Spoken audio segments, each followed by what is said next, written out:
오늘 계신 하나님의 말씀 사도행전 20장 17절에서 28절입니다. 사도행전 20장 17절에서 28절입니다.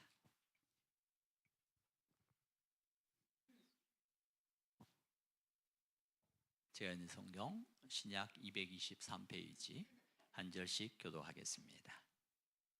바울이 밀레도에서 사울을 에베소로 보내어 교회 장로들을 청하니 오매 그들에게 말하되 아시아에 들어온 첫날부터 지금까지 내가 항상 여러분 가운데서 어떻게 행하였는지를 여러분도 아는 바니 곧 모든 겸손과 눈물이며 유대인의 관계로 말미암아 당한 시험을 참고 주를 섬긴 것과 유익한 것은 무엇이든지 공중 옆에서나 각 집에서나 거리낌이 없이 여러분에게 전하여 가르치고 유대인과 헬라인들에게 하나님께 대한 회개와 우리 주 예수 그리스도께 대한 믿음을 증언한 것이라.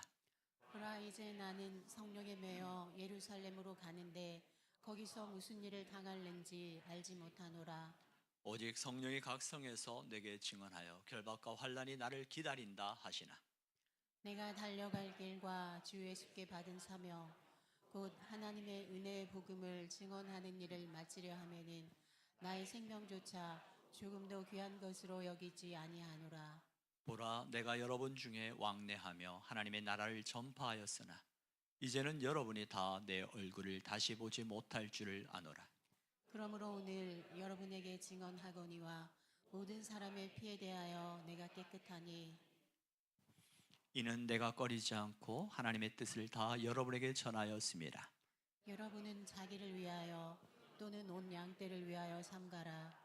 성령이 그들 가운데 여러분을 감독자로 삼고 하나님이 자기 피로 사신 교회를 보살피게 하셨느니라. 아멘. 이 시간 여러분 자신을 축복합니다. 내 영혼이 잘된 같이 범사에 잘되고 강건케됨을 주의 이름으로 선포합니다. 옆 사람 축복합니다. 내 영혼이 잘된 같이 범사에 잘되고 강건케 되기를 주의 이름으로 축복합니다. 아멘.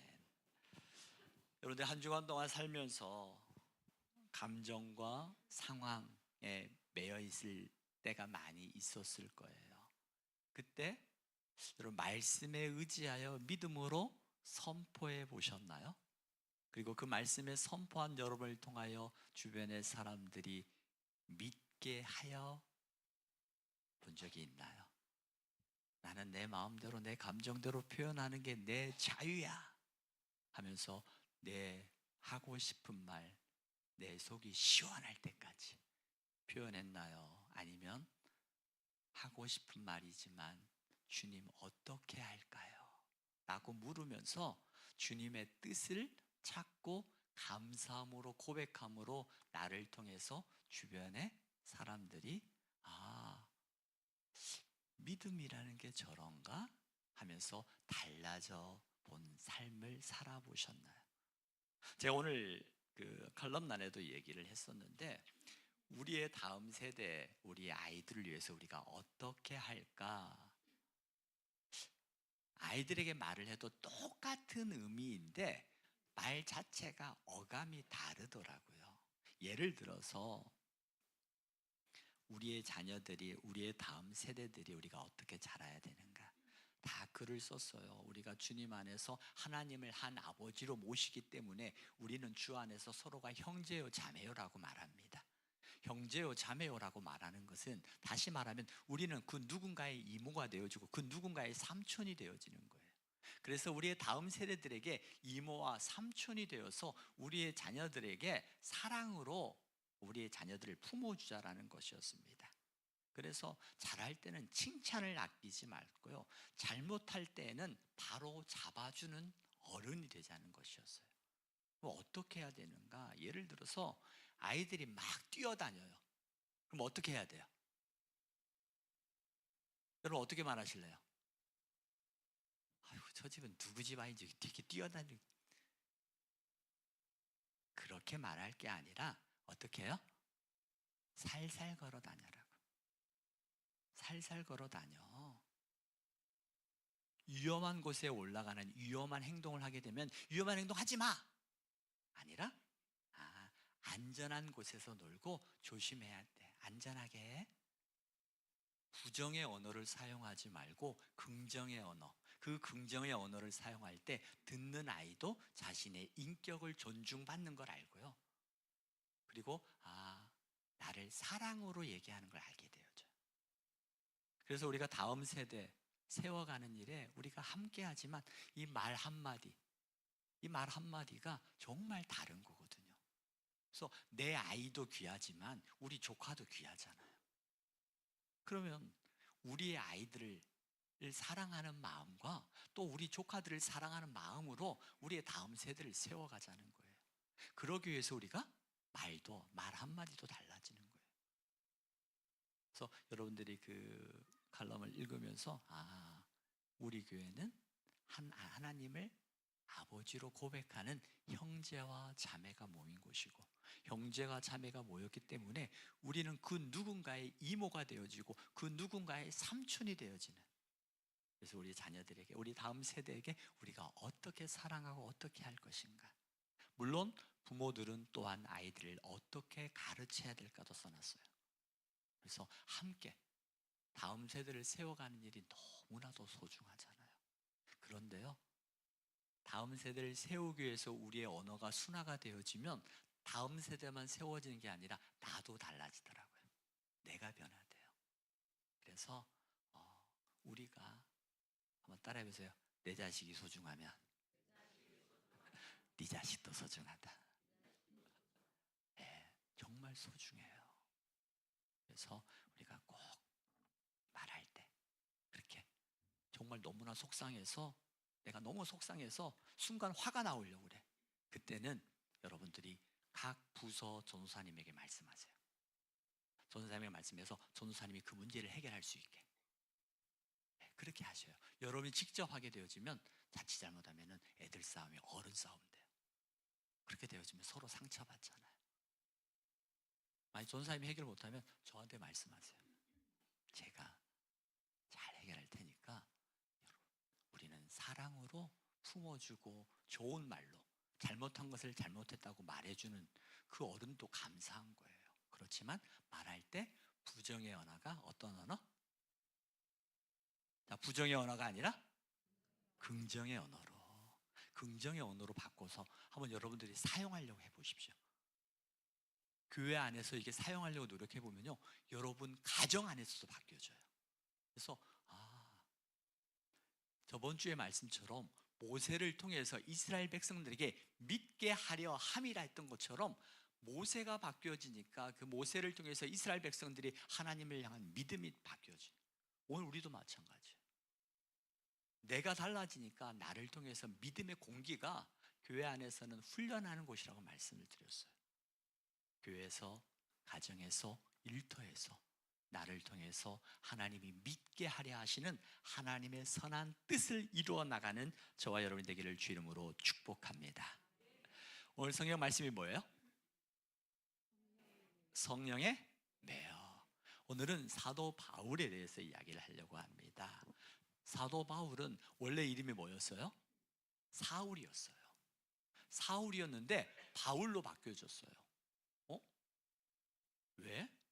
사울이란 이름은 갑자기 이름이 바뀌어진 것이 아니라 히브리식 이름이에요. 히브리어로 이름이 사울이었어요. 그런데 바울은 헬라식 이름으로 바뀐 거예요. 헬라식 이름으로. 사울은 어떤 사람이었냐면 베냐민 지파 출신이었습니다. 그리고 이 사울은 바리새인 중에 바리새인으로 불려지는 사람이었어요. 또한 사울은 그 당시에 최고 학파였던 가말리알 학파의 문화생이었습니다. 그는 나면서부터 로마 시민권을 가진 사람이었어요. 제가 지도 하나를 보여줄게요. 길리기아 다소라는 이 사도 바울의, 이거 말고요. 예. 이게 어디예요?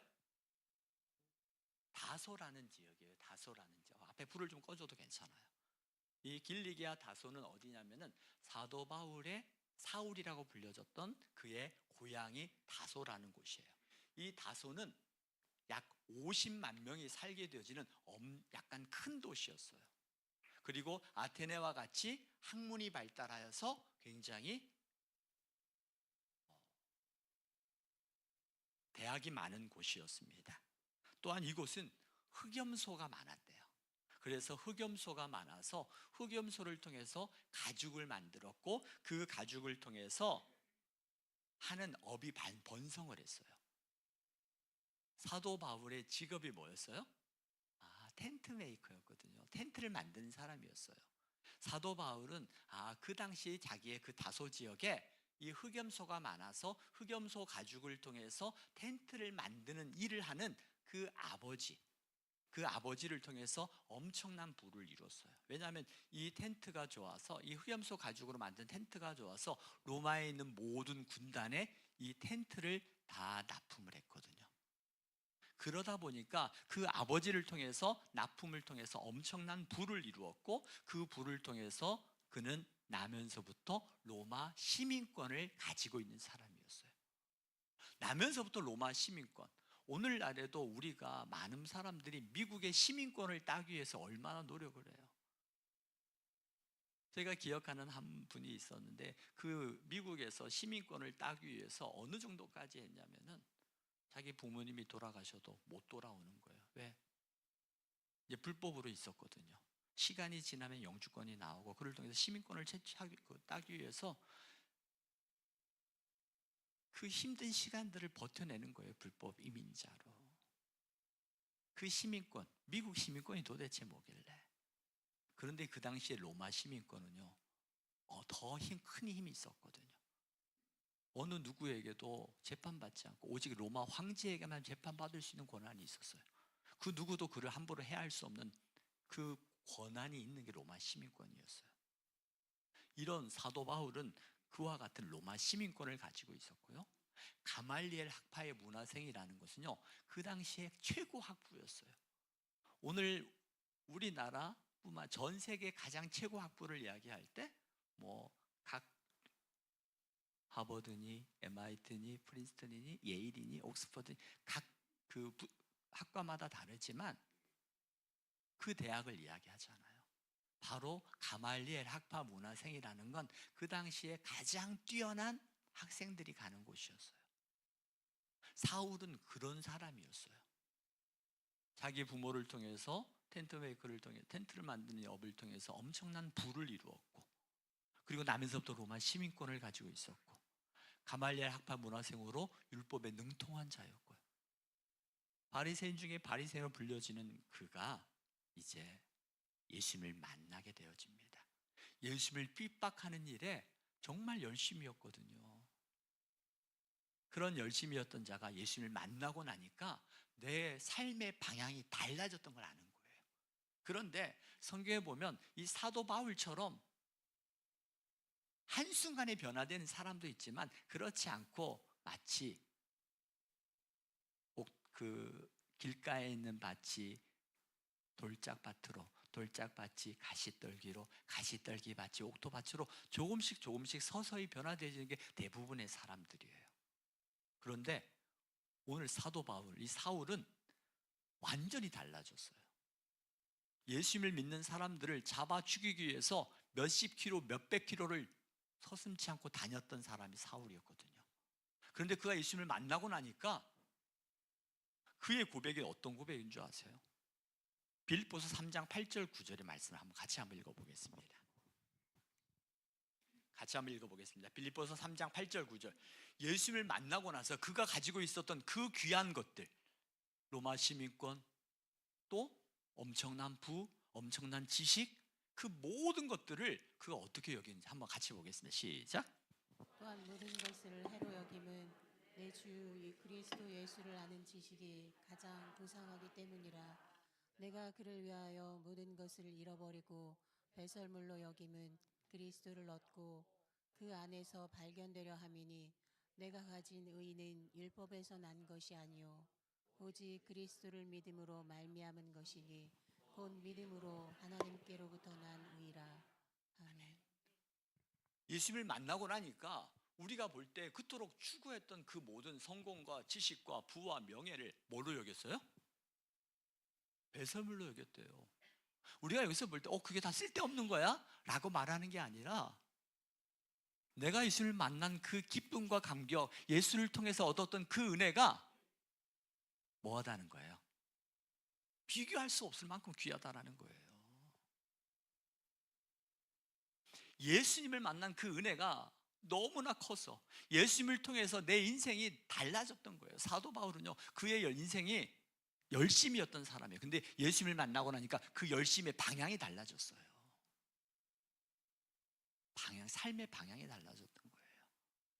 그러면서 오늘 성경은 이 사도 바울이 예수님을 만나고 나서 그의 인생의 방향이 달라지는데, 그 방향이 어떻게 달라졌냐면 오늘 성경에 보면 오늘 제 3차 사울이 1차, 2차, 3차 전도여행, 제 3차 전도 여행 때거든요. 3차 전도 여행 제가 지도 하나 보여드릴게요. 오늘 성경에 보니까 오늘 지금 사도 바울이 어디에 있냐면 어디에 있어요? 밀레도라는 곳에 있어요. 이 밀레도라는 곳에 이 안디옥에서부터 3차 전도 여행을 떠나는 거거든요.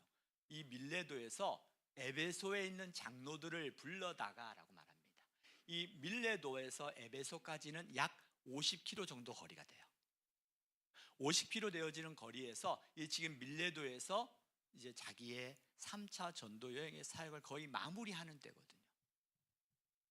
그러면서 에베소에 있는 장로들을 불러다가 이야기를 하는 거예요. 에베소 교회는요, 사도 바울이 개척한 교회예요. 그곳에서 사역하면서 하나님의 놀라운 일들을 이루어냈던 곳이 또한 에베소 교회였습니다. 그런 에베소 교회 장로들에게 이제 내가 밀레도에 있으니까 밀레도로 오십시오 라고 말합니다. 그리고 그들이 밀레도에서 왔습니다. 그러면서 밀레도에 있는 그곳에서 에베소 교회 장로들에게 이렇게 말하는 거예요. 19절 20절이죠. 19절부터 그가 말하는 겁니다. 여러분, 내가 여러분 앞에서 얼마나 어떻게 하나님을 사역했는지 아시지요? 그 사역을 이야기를 하는 거예요. 그러면서 자 19절 같이 한번 읽어볼까요? 19절 20절 같이 읽습니다. 시작.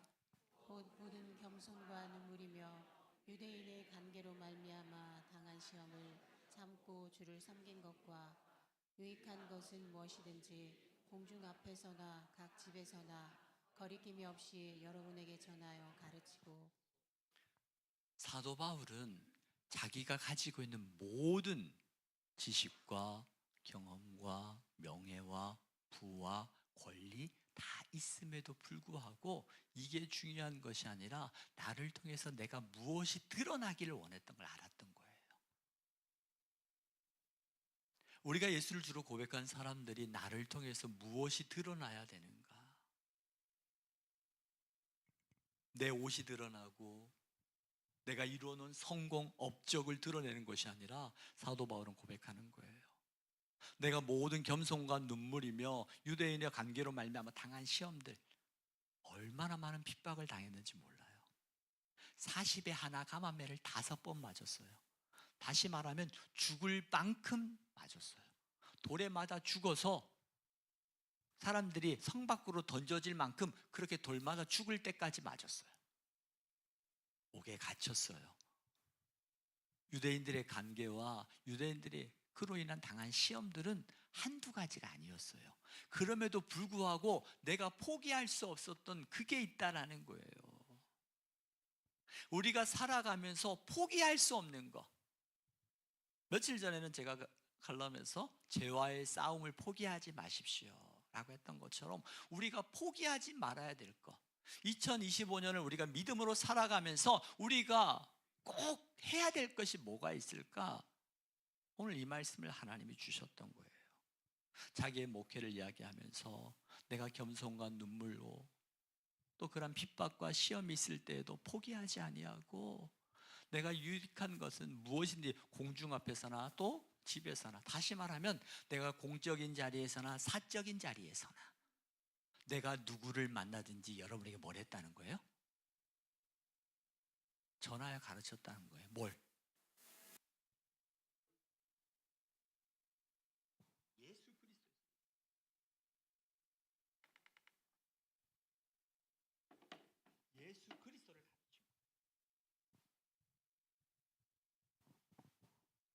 예수 그리스도.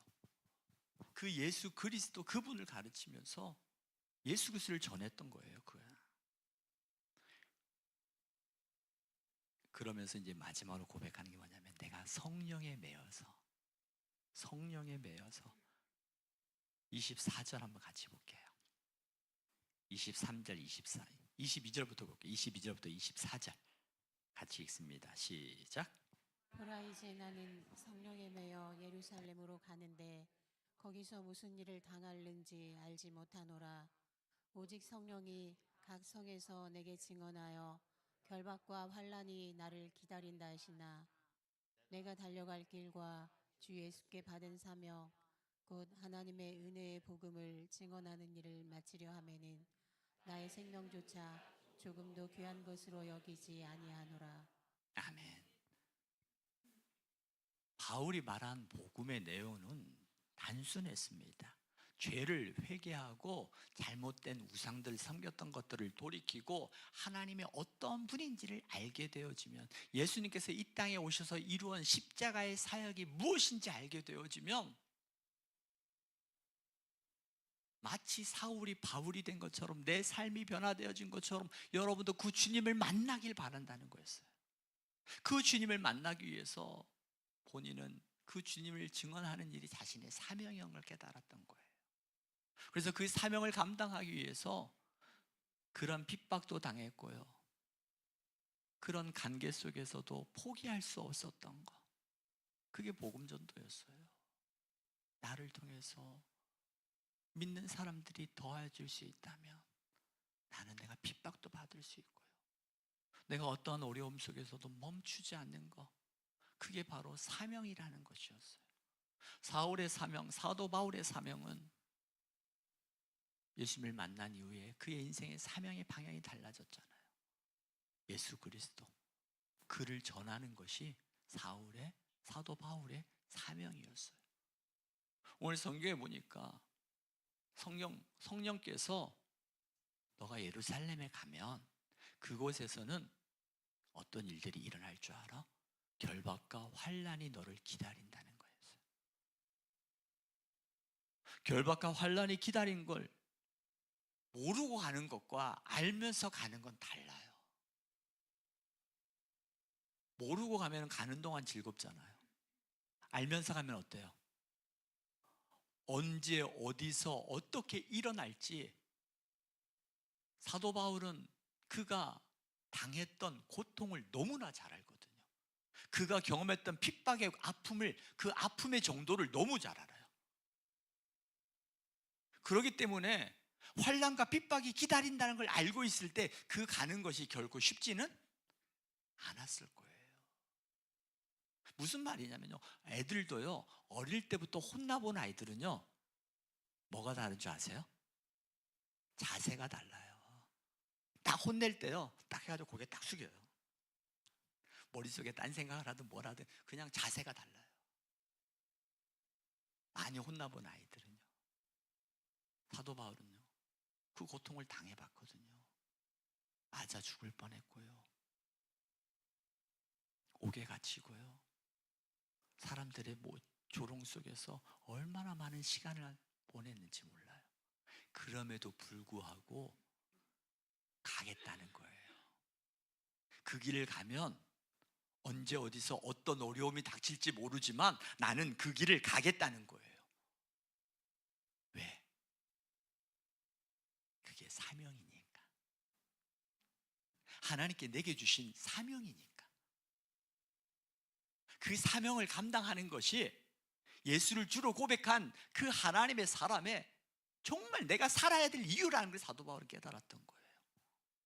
오늘 이 시대를 살아가는 우리에게 사명이 뭘까?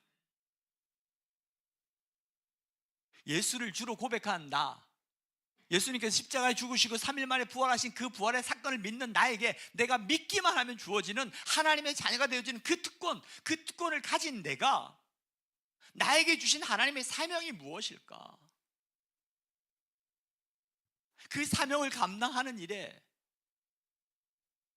내 생명도 조금 더 귀한 것도 여기지 않겠어요? 내 생명을 하찮게 여겼다는 게 아니에요. 생명이 하찮은 것이 아니라 그 생명보다 더 귀한 것이 사명이라고 사도 바울은 우리에게 말씀하고 있는 거예요. 여러분에게 주신 사명은 무엇이 있습니까? 그 사명이라고 말할 때는 꼭 교회 안에서만 있는 게 아니에요. 교회에서의 사명도 있지만 여러분 가정에서도의 사명이 있고요, 이 나라 앞에서 사명도 있고요, 더 큰 것은 하나님 나라 앞에서의 사명도 있는 거죠. 그 사명을 여러분들이 얼마나 귀하게 생각하고 있습니까? 그리고 그 사명을 감당하기 위해서 사도 바울은 겸손한 마음으로 그 사명을 감당하기 위해서 어떻게 해요? 사도 바울은 하나님 앞에서 매일매일 기도할 수밖에 없었어요. 내가 기도하지 아니하면 내 안에 있는 내 자아가 올라오거든요. 저도 마찬가지예요. 저도 내 안에 있는 자아가 올라와서 내 인간 박병주의 그 본성, 악하고 더럽고 추악한 그 본성이 드러나고 할 때가 얼마나 많은지 몰라요. 그런데 하나님 앞에 매일 기도하는 거죠. 내가 기도하지 않으면 내 자아가 올라와서 그 쓴뿌리를 통해서 내 주변 사람들에게 쓰게 만들어요. 그런데 이런 나를 매일매일 기도하면서 주님, 나는 죽고 내 안에 사시는 이가 예수 그리스도임을 내가 믿습니다, 고백하는 거예요. 끊임없이 나는 올라오지만 주의 말씀에 의지하여 나는 죽었고 내 안에 사시는 이가 예수 그리스도라고 말씀하고 있잖아요. 그렇다면 우리는 그 말씀에 의지해서 고백하는 거예요. 나는 죽었고 내 안에 사시는 이가 예수. 여전히 내 안에 이런 쓴뿌리와 내 자아가 올라오지만 그때마다 내 안에 사는 이가 예수 그리스도심을 믿습니다 라고 고백해 보세요. 그때 내 안에 있는 그 쓴뿌리의 자아가 올라오다가 사그러져요. 그러면서 나는 점점 예수 그리스도의 사람으로 바뀌어져 가는 거예요. 변화되어져 가는 거예요.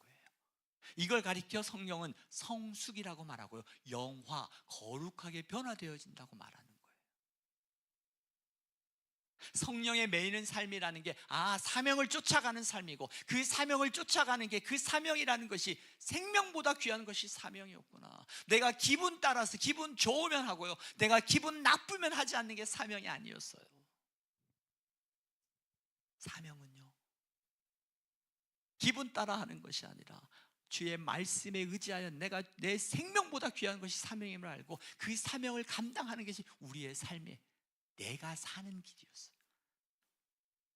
말씀을 드렸던 것처럼 서두에 우리 아이들에게 우리의 누가 서로가 이모와 삼촌이 되어서 우리의 말을 긍정의 언어로 바꾸자라고 했을 때 아이들을 위한 것 같지만 그 아이들을 위한 변화되어진 말투가 나를 바꾸잖아요. 내가 변화되어져요. 내가 변화되어질 때 정말 우리 주변의 공기가 달라지잖아요. 사도 바울은 그가 예수님을 만나고 나서 그 사명을 감당하는데 뭐라고 고백하냐면요, 빌보서 1장 20절 21절에 보십시오. 같이 한번 읽겠습니다. 시작. 나의 간절한 기대와 소망을 따라 아무 일에든지 부끄러워하지 아니하고 지금도 전과 같이 온전히 담대하여 살든지 죽든지 내 몸에서 그리스도가 존귀하게 되게 하려 하나니 이는 내게 사는 것이 그리스도니 죽는 것도 유익함이라. 아멘.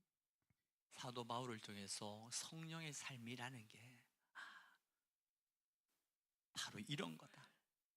복음을 전파하는데 음모와 관계와 박해 가운데서도 눈물과 겸손함으로 끝까지 신실하게 복음을 전하는 그 사명. 풍성한 은혜를 체험함에도 불구하고 많은 능력을 행하였음에도 불구하고 우쭐대지 않고 교만하지 아니하고 끊임없이 겸손하여 예수 그리스도만을 증거하기 위해서 끊임없이 자기 자신을 쳐서 복종해 나갔던 사도 바울의 삶. 그 사명은 내 기분 따라 하는 것이 아니라 예수님께서 보여주셨잖아요. 그 겟세마네 동산에서 하나님 아버지, 이 십자가의 길을 나에게서 좀 거두어 주십시오. 그러나 나의 원대로 마옵시고 아버지의 뜻대로 되기를 원하나이다.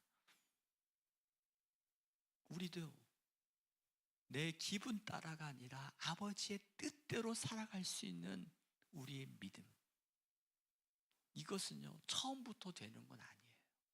아마 여기에 있는 모든들 가운데서 찬양할 때도 보면요, 하나님 손을 들어서 찬양하는 분들이 있는가 하면 무슨 찬양인지 모르니까 입 딱 다물고 그냥 마치 찬양팀과 눈싸움하는 것처럼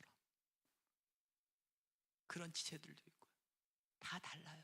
무슨 말씀이냐면요, 이런 다른 가운데서도 내가 손을 들고 찬양하고 하나님 앞에 그 눈물 흘리며 기도로 찬양할 때 내 주변 사람들이 그를 통해서 그 은혜의 감격을 사모하면서 조금씩 길가가 돌짝밭이 가시떨기로, 가시떨기가 옥토밭으로 마음이 점점 바뀌어져 가겠죠. 내가 먼저예요. 내가 먼저. 사도 바울은 그 사명을 감당하기 위해서요, 그 사명을 감당하기 위해서 끊임없이 하나님 앞에 겸손함으로 그 사명을 감당했다는 거예요.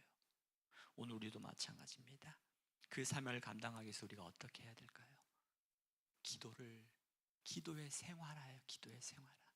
우리 교회 3대 신앙의 루틴이 있죠. 첫 번째 뭐예요?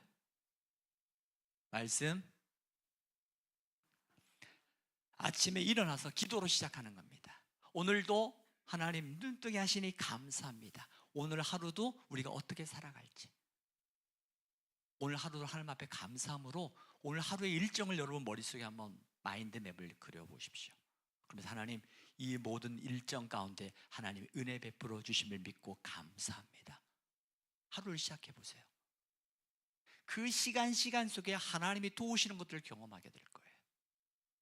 그러기 위해서는 부지런해야 돼요. 두 번째로 말씀입니다. 사도 바울은 그 사명을 감당하는 그 사명이 무엇이었냐면 내가 드러나는 것이 아니라 나를 통해서 예수 그리스도가 드러나는 것이었거든요. 그리고 그 예수 그리스도를 증거하는 일에 그가 공적인 자리에서나 사적인 자리에서나 포기하지 않고 복음을 전하는 것이었어요. 복음을 전하기 위해서는 복음이 뭔지를 알아야 돼요. 자칫 잘못하면 인간미만 드러나요. 내 인간미가 드러나는 것이 아니라 예수 그리스도가 증거하는 게 복음이거든요. 그럼 어떻게 해야 돼요? 말씀을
염려와 근심에 내 마음이 점점 굳어져 가는 것들, 상한 마음에 점점 굳어져 가던 우리의 마음들이 어떻게 해요? 살아나는 거예요. 옥토밭이 되는 거예요. 내 마음이 단단해서 굳어져 가면 그게 길가가 되고 돌짝밭이 되어져서 아무리 좋은 씨앗을 뿌려도 어떻게 돼요? 씨앗이 자라질 않아요. 싹이 나고 꽃이 피고 열매를 맺지 안 되는 거예요. 그래서 우리의 마음을 기경해야 돼요. 그 기경하는 방법이 뭐냐면 감사예요. 오늘 하루도 힘들고 어려운 거 너무나 많았어요. 짜증날 일 너무 많았어요. 그러나 여기서 하나님을 기억하고 감사할 수 있게 하시니 감사합니다. 그 감사를 고백하는 순간 여러분의 마음밭이요, 정말 봄눈 녹듯이 녹아지는 거예요. 그래서 우리가 기도와 말씀과 감사 이 고백을 매일매일 반복하는 거예요. 매일매일 반복하다 보면요, 여러분 삶에 조금씩 변화가 일어납니다. 그리고 여러분들이 이렇게 되어질 때 성령의 매인 삶을 살아가는 거예요. 성령의 매인 삶이 한순간에 바뀌어지는 것이 아니라 우리의 인생의 방향이 조금씩 달라지는 거예요. 성령의 매인 삶을 살아가기 위해서 매일매일 기도하는 겁니다. 아침에 일어나서 오늘 하루의 일과를 놓고 하나님 오늘 눈뜨게 하시니 감사합니다. 그러면서 오늘 하루 일어날 일들에 대하여 하나님 감사합니다. 이 모든 일들 가운데 하나님의 호의하심이 넘치기를 소망하며 예수님 이름으로 기도합니다. 아멘. 다 기도하고 일어나 보세요. 여러분의 하루가 달라요. 하루가 달라요. 매일매일 말씀 하루에 한 장, 성경 하루에 한 장, 그게 많아요 적어요?